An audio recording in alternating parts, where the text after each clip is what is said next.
think I like this team. Among Major League Baseball teams last season, only 4 had an average batter age and an average pitching age of under 28.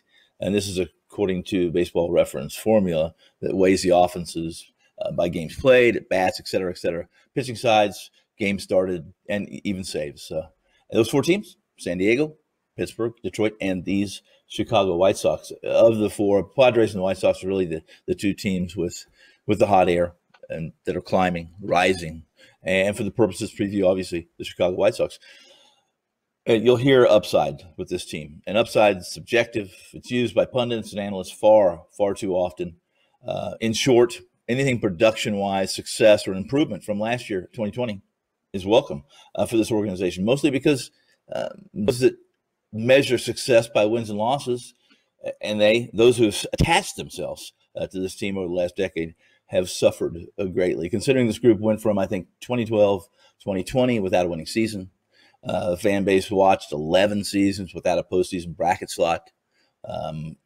Last season's success was short-lived, but it was success. The Southsiders lost to Game 3, to the AL wildcard game, to the Oakland A's, if I'm not mistaken. That's correct. And Chicago finished, and this numbers off the top of my head, 28.5, 29, 35, 16.5, 19, 17, and 30 games out of first place the previous 7 seasons to last year, which is significant, guys. The defense and the pitching staff surrendered 820 or more runs in the last 3 seasons before last season. They didn't score more than 710 runs since 2012. In short, to the gist of this, there are a large number of MLB projected batting orders that are really good coming into this 2021 season, and for good reason. Listen, pitching is only going to take you so far now, unless there's big changes made to the ball. And lineup 1 to 9, Tim Anderson, Eaton, Abreu, Makata, Grandal, Roberts, Collins, Vaughn, and hopefully Monreal, who had some surgery, I think shoulder surgery in the offseason, is projected to be there for starting lineup.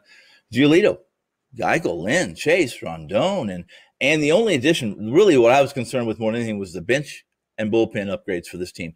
And Hendricks is an upgrade. They're behind him. I think they could have had more, but for the most part, I like this team to win 91. I like this team. They're an overwhelming favorite to win the division. 91 games, I think, is a fair number.